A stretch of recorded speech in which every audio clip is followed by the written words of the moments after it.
Karena secara konseptual tidak ada ceritanya bahwa KKS itu dipegang orang, Pak Matur. Kan iya Pak. Betul.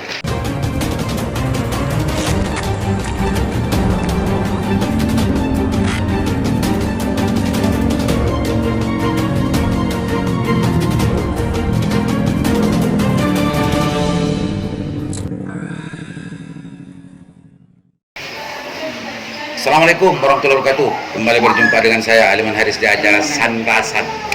Pemirsa Sanrasan, kali ini kita sedang ada di rumahnya Bapak anggota Dewan, Bapak Matur Husairi, aktivis senior yang sudah luar biasa mendampingi, mengadvokasi persoalan-persoalan sosial, persoalan-persoalan masyarakat dan yang lain-lain, dan juga bersama Ketua Korkap Pendamping Kabupaten Bangkalan, program PKH kalau nggak salah, bansos lah intinya.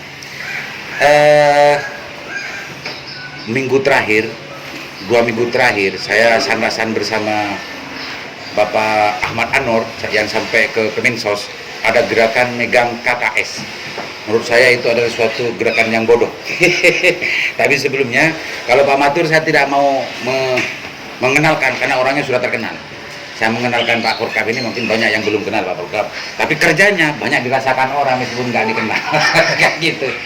Pak Korkap, perkenalkan dulu, nanti lanjut kita merespon tentang gerakan pegang KKS yang di awalnya katanya berawal dari Kemensos juga, dan di sini direspon langsung oleh aktivis muda Ahmad Anor.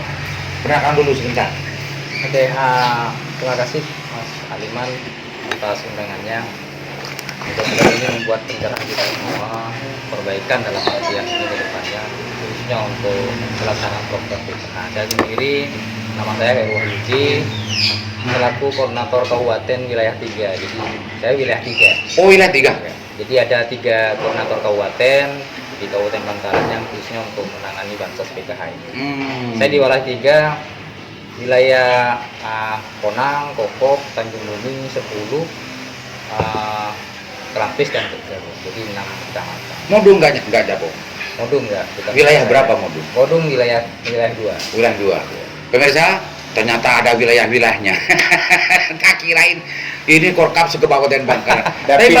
Berarti dapil ya. Ada dapilnya ya.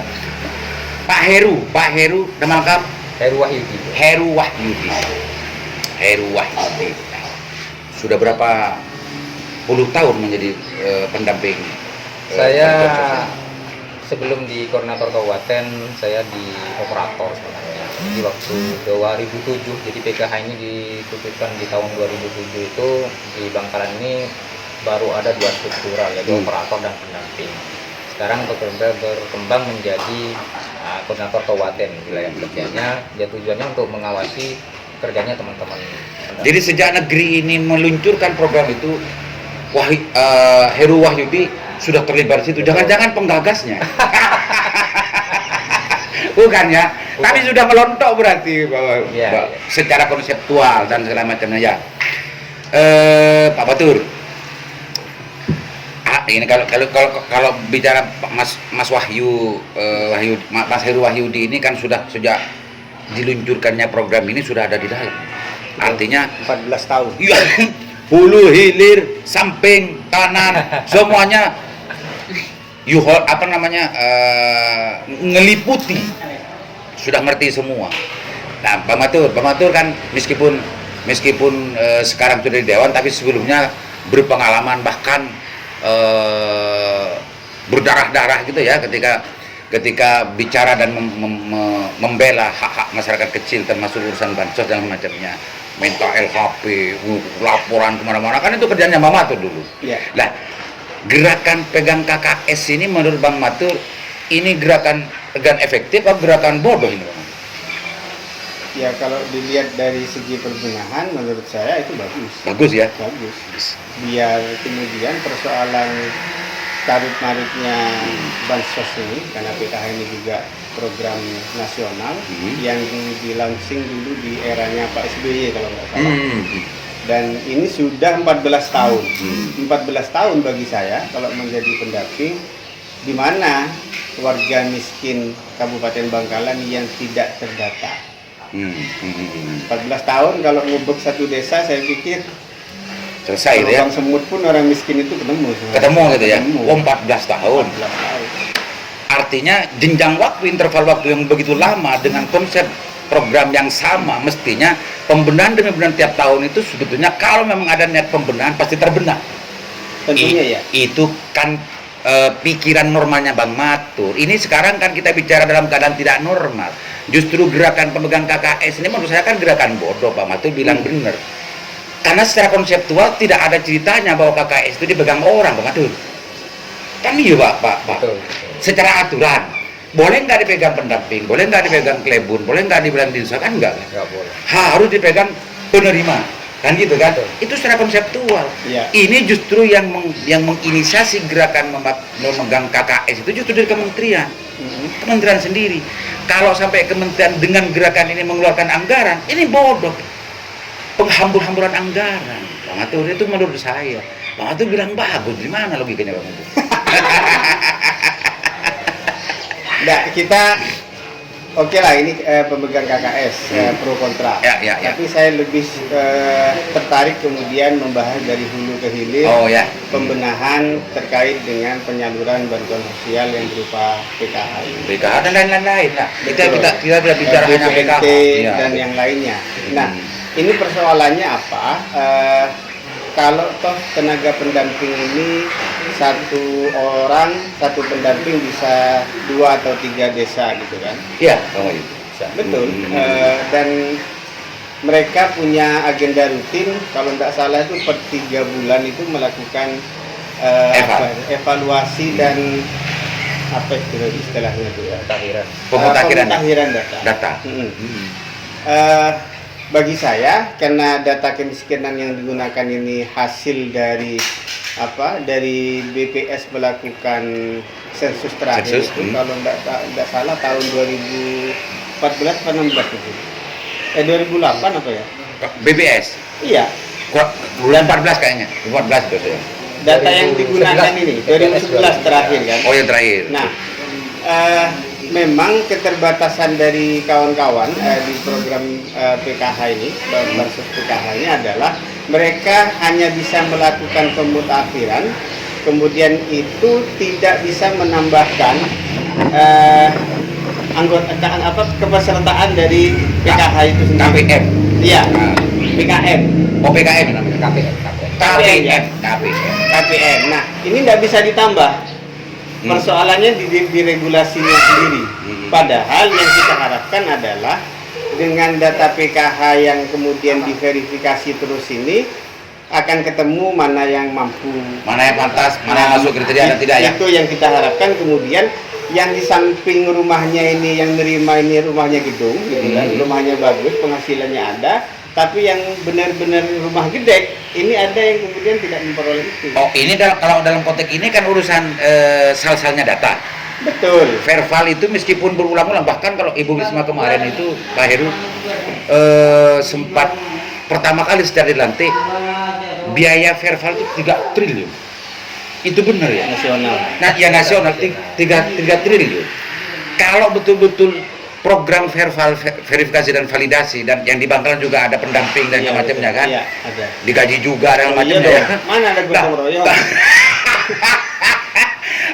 Artinya kalau 3 triliun itu betul-betul diverifikasi dan validasi, tidak mustahil ini tidak terbenar. Nah, ini sesuatu yang penting untuk dijawab oleh Bang Matur sekarang sebagai dewan dan dulu sebagai aktivis. Ada apa semua ini? Betul. Persoalannya adalah yang diverifikasi dan divalidasi ini adalah data. Bukan dalam rangka menambah data. Ini persoalan. Data tidak dalam. Iya, ini data yang sudah dipegang teman-teman, ini diverifikasi dan divalidasi, bukan kemudian mencari KPM baru. Persoalannya di situ. Saya ingin fokus. Jangan gitu ah. Bang Matur ini kan hanya jadi dewan dan aktivis, nggak pernah masuk ke dalam. Bener itu Bang. Kayak kayak ngada-ngada ini kayaknya. Verval itu tidak boleh menambah apa gimana Pak Wahyu? Ya, verbal itu sekarang ini kan data Kementerian Sosial itu acuannya di data Pusdaki yang sebenarnya dari data DKS. Jadi data DKS itu acuannya dari data yang ada di kabupaten kota itu dilakukan proses verifikasi. Terkait dengan adanya data verbal yang nanti notabene itu harus keluar karena dia tergolong sejahtera segala macam kan bisa dikeluarkan dari aplikasi itu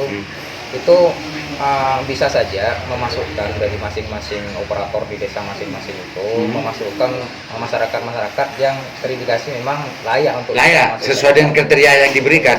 Bisa Bang Atuh. Mana Bang sampean nggak pernah ke Mensos? Ini sudah sering kali ke Mensos ini. Sudah 7 tahun nih, 14 tahun. Saya Ini kan mancing ini sebenarnya. Oh gitu lah. Memang begini ternyata kerjaannya setelah jadi politisi. Dulu waktu aktivis nggak begini bicaranya Bang Wahyu. Ternyata mancing Mas Wahyu. Jadi mengatur verifikasi itu sebetulnya, apalagi yang 3 triliun itu yang saya tangkap, itu memang untuk bagaimana menjawab sal-salnya data yang selama ini dikeluhkan oleh masyarakat, tidak tepat sasaran dan macamnya. Tapi, itu semua untuk ingin saya garis bawahi bahwa itu bukan tugasnya pendamping PKH, Bos. Itu tugasnya operator desa. Ya saya kan tidak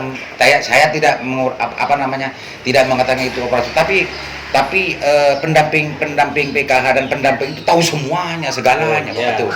Pasti. Ya mau juga. Kan tahu segalanya. Pasti. Karena nggak mungkin pendamping kerja tanpa dengan perangkat desa. Perangkat dan tidak dengan tahu. Pemdes. Tapi memang untuk lingkaran kewenangannya memang dibatasi, gitu kan Pak Wahyu ya. Jangkauannya itu tidak sampai ke desa, hanya melihat, memperhatikan, membina gitu ya Pak Wahyu ya. Artinya kalau ada kesalahan dan semacamnya itu tidak seutuhnya kesalahan pendamping kan gitu. Jadi begini, jadi masing-masing bansos itu kalau di dinas sosial itu kan ada bermacam bansos ya. Ada PKH, ada sembako, sekarang BSP itu. Ya BSP, BPNT, COVID. BSP itu BPNT. Apalagi COVID ditambah lagi ya, banyak. Ada BSP gitu, tunai. Itu masing-masing pendamping punya otoritas dan kewenangan masing-masing. Jadi seperti KKS sendiri, KKS ini ada 2, jadi ada KKS PKH dan juga KKS BPNT. Tapi KKS PKH, KKS BPNT ya. Tapi sekarang ini muaranya nantinya KPM itu, keluarga penerima manfaat itu harus dalam satu kartu, jadi nggak boleh KPM itu pegang 2 kartu. Makanya ada. Oh rencananya. Ya, Artinya antara KKS PKH dengan KKS BPNT disatuin. Akan jadi satu. Rencananya. Ya, akan ditungganisasi. Dan itu sudah terjadi, terbukti. Jadi karena kemarin itu memang carut marutnya memang ada beberapa data. Kalau sekarang ini kan regulasinya berubah kan. Apalagi di PKH, saya bicara terkait dengan bantuan PKH. Kalau PKH ini berlaku keluarga inti, jadi nuclear family kalau dalam artian di situ berlaku untuk bantuan yang terintegrasi orang tua yaitu suami, istri dan anak yang harus dibantu. Terkadang masih ada kakak-kakak di masyarakat itu yang campur, jadi orang tua masih di situ, ponakannya juga masih ada, kayak gitu. Jadi pada saat sudah masuk menjadi komponen ini sudah nggak bisa lagi. Ya. Pak Wahyu, itu semua kan dinamika persoalan yang terjadi di bawah. Dan secara konseptual ini semuanya sebetulnya adalah bisa memberikan sarana tertib secara perencanaan bansos dan juga akan tertib pelaksanaan bansos secara konsep.